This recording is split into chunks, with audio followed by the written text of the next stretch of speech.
Mesdames, Messieurs, bonsoir et merci de la fidélité à la télévision nationale. Ce lundi est marqué par la tristesse et la consternation en Guinée. Plusieurs cas d'accidents ont été enregistrés à travers le pays. Du côté de Boké, précisément à Kolaboui, c'est l'une des voitures du cortège du ministre de la Sécurité qui est entrée en collision avec un véhicule de transport en commun. Des pertes en vies humaines ont été enregistrées. Le gouvernement présente les condoléances aux familles endeuillées. Suivez la déclaration du ministre porte-parole du gouvernement. Ce lundi 13 juin, un tragique accident s'est produit à la sortie de Boké.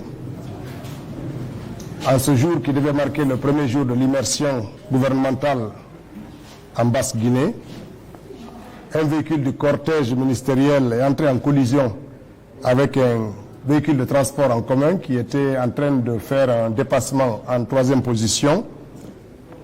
Et cet accident a entraîné la mort sur le coup de 6 personnes et de 3 blessés graves qui ont été admis immédiatement à l'hôpital de Kamsar. Le Premier ministre et l'ensemble des membres du gouvernement ont suspendu leur activité de la journée pour se rendre sur les lieux. Le gouvernement présente ses condoléances aux victimes et à leurs proches et exprime sa compassion au peuple de Guinée tout en renouvelant les condoléances aux familles des victimes de l'accident survenu en provenance de Télémélé il y a 2 jours.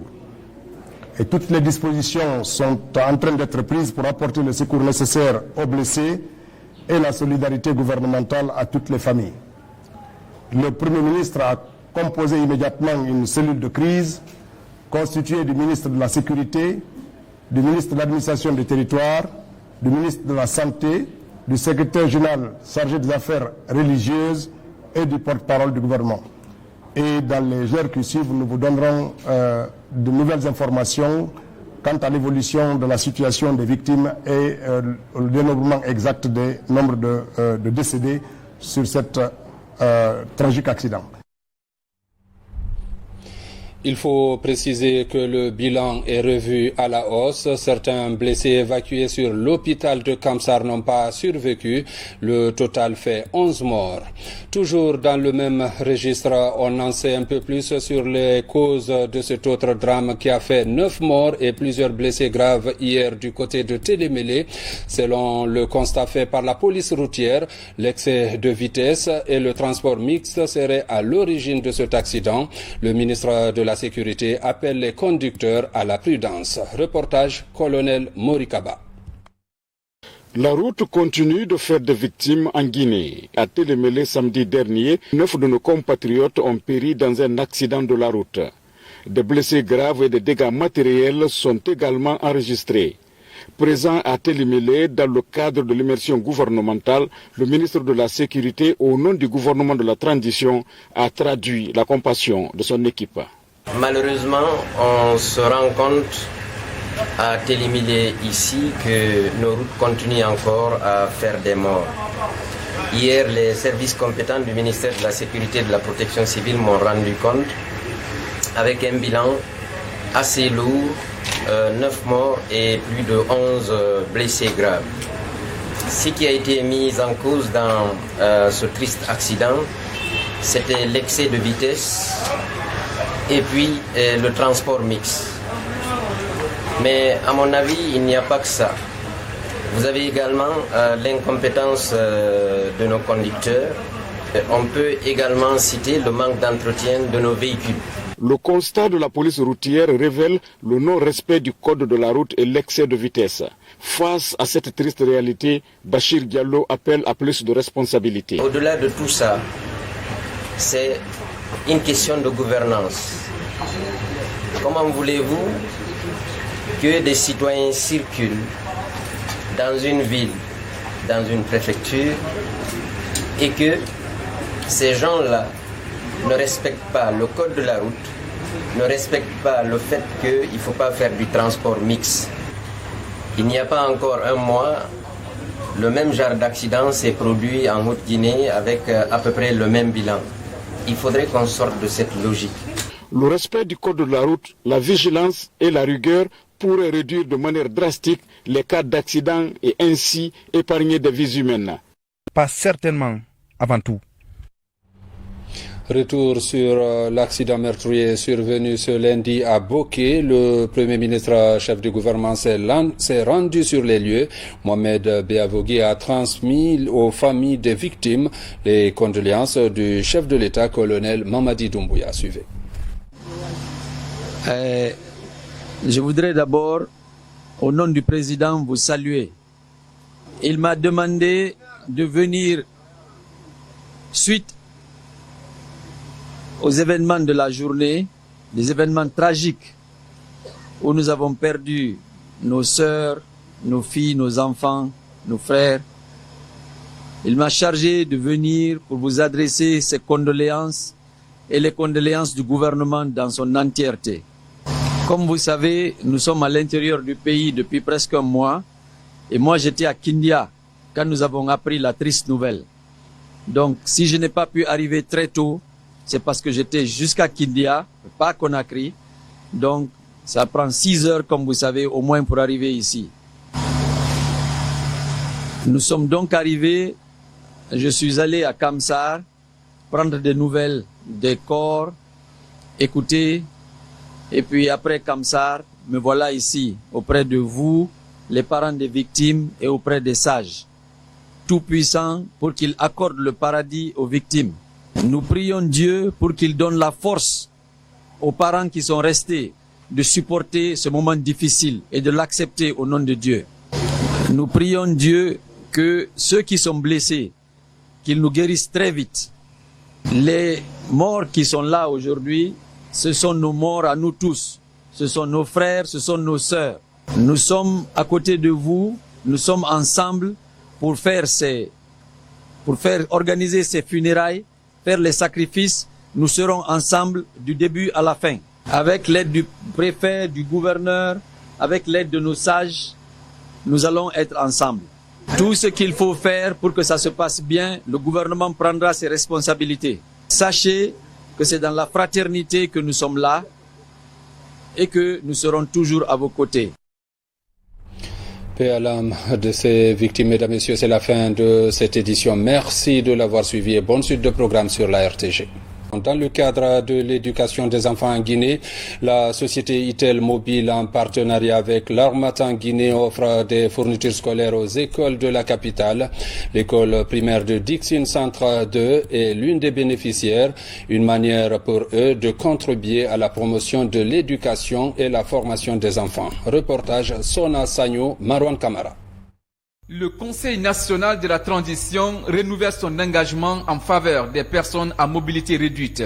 Déjà, l'Institut renforce les aptitudes de ses conseillers nationaux. Le respect des couches défavorisées pour une société inclusive est au cœur de ce programme soutenu par l'UNICEF. La manière dont les personnes handicapées sont regardées dans notre société, c'est le reflet de notre notation en termes d'avancée démocratique. Quand elles sont discriminées, abandonnées, ségrégées, parfois sacrifiées, ça veut dire qu'on est très loin d'atteindre nos objectifs. L'inclusion de la problématique du handicap dans la législation, les politiques et programmes nationaux reste une priorité des Nations Unies en général et de l'UNICEF en particulier, depuis l'adoption de la Convention relative aux droits de l'enfant en 1989. L'objectif du CNT et son partenaire, promouvoir l'égalité et accompagner ces personnes en situation de vulnérabilité. Éducation encore avec les examens scolaires ce lundi au compte de la 3e journée du BPC. Des cas de fraude ont été décelés à plusieurs endroits, notamment dans les communes de Khatouma, Matam et Koya. Les présumés fraudeurs sont mis aux arrêts. Reportage Mohamed Seyarsouma. Entre frères, le BEPC se négocie une nouvelle fois. Le grand, alors étudiant, se substitue au petit pour avoir échoué à plusieurs reprises. Il est pris ce lundi, retour sur scène. Je lui ai demandé, je dis, monsieur le candidat, ça va? Et le moral, c'est comment? Je dis c'est très haut. Je dis alors, vous composez à la place de qui? Il dit je compose à la place de mon frère. Je dis pourquoi? Il me dit qu'il est malade. Je dis c'est bon, arrêtez là. Je l'ai mis à la disposition des gendarmes. Il a été déposé à la gendarmerie pour des faits d'enquête. Cette substitution est enregistrée dans la commune de Ratoma. Pendant ce temps, des soupçons pèsent sur le responsable de son école d'origine. Il a fait le bac à 4 reprises. Il n'a pas réussi à être admis. Du coup, j'ai été invité ici par le directeur général de son école d'origine, le brevet à sa plage. J'étais malade et je vis que la façon dont je suis tombé malade, je n'ai pas révisé. Je lui ai dit, s'il peut me remplacer, il n'a qu'à faire. Parce que je n'ai pas révisé, je suis tombé malade. Voilà. Faute de préparation, voilà ce à quoi s'exposent d'autres candidats. Substitution, mais pas que. L'utilisation frauduleuse des téléphones, ça s'est passé dans plusieurs centres, commune de Matam. C'est entre moi et Google avec le téléphone, parce que je n'ai pas bien révisé. En fait, c'est une erreur quoi. La gendarmerie est saisie des 6 cas de fraude dans les communes de Ratoma et Matam. Koya n'est pas à l'abri. Certains délégués et surveillants seraient déjà épinglés. À présent, nous vous donnons lecture de ces décrets du chef de l'État.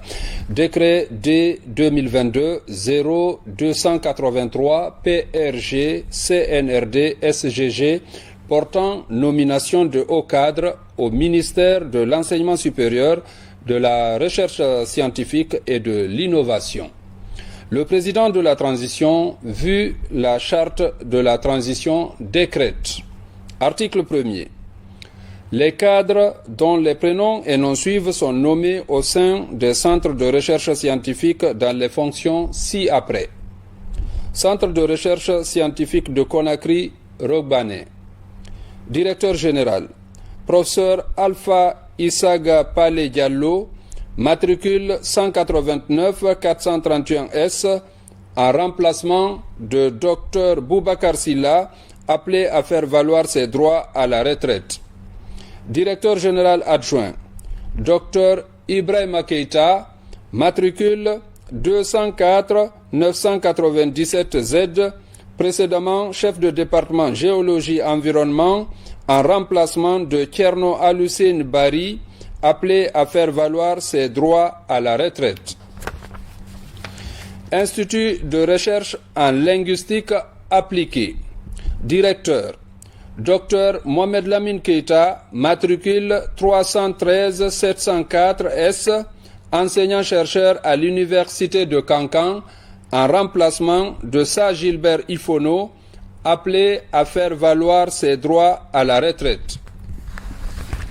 Directeur adjoint, Dr Alioune Ba, matricule 310-555B, enseignant-chercheur à l'Université générale Lansana Conté de Sonfonia. 3. Centre national de documentation et d'information pour le développement. Directeur général, professeur Karim Kamara, matricule 176-639D, précédemment directeur technique à la Direction générale de l'enseignement supérieur, en remplacement de M. Sekou Kamara, appelé à faire valoir ses droits à la retraite. Directeur général adjoint, M. Mohamed Kamara, matricule 192-282S, précédemment chargé d'études au Bureau de stratégie et de développement. 4. Station scientifique des Monts Nimba. Directeur, Dr Simon Pierre Lama, matricule 230-709L, précédemment chef service planification et projet à l'université de Nzérékoré, en remplacement de M. Molumu Pakile, appelé à faire valoir ses droits à la retraite. Institut supérieur de l'information et de communication. Secrétaire général, M. Maxime Manimou, matricule 230-750V, précédemment chef de département communication de la dite institution, en remplacement de M. Sorisso, appelé à d'autres fonctions. Institut itinérant de formation et de prévention intégré contre la drogue et autres conduites addictives. Secrétaire général, M. Saliou Koumbassa, matricule 311-827Y, cadre au cabinet en remplacement de Dr Fatoumata Wouri Diallo, appelé à faire valoir ses droits à la retraite. Article 2. Le présent décret qui abroge toute disposition antérieure contraire sera enregistré et publié au journal officiel de la République. Conakry, le 13 juin 2022, signé colonel Mamadi Doumbouya. Décret D 2022-0284 PRG CNRD SGG portant actif d'une partie du complexe textile de Sanoya à la société ODP. Et D 2017-034 PRG SGG du 3 février 2017 portant attribution du lot du complexe textile de Sanoya à la société Hydromine Internationale. Le président de la transition, vu la charte de la transition, décrète, article 1er, sont et demeurent abrogés le décret D 2012-089 PRG-SGG du 16 juillet 2012 portant cession des actifs d'une partie du complexe textile de Sanoya formant les lots 1 et 2 du plan d'aménagement du domaine de la société OLDP et le décret D 2017-034 PRG-SGG du 3 février 2017 portant attribution du lot 3 du complexe de Sanoya à la société Hydromine Internationale. Article 2. Le gouvernement guinéen se réserve le droit de privatiser ses actifs conformément à la loi L 2001-018 AN du 23 octobre 2001 portant sur la réforme des entreprises publiques et le désengagement de l'État. Article 3. Le présent décret, qui abroge toute disposition antérieure contraire, prend effet à compter de sa date de signature et sera enregistré et publié au journal officiel de la République. Conakry, le 13 juin 2022, signé colonel Mamadi Doumbouya.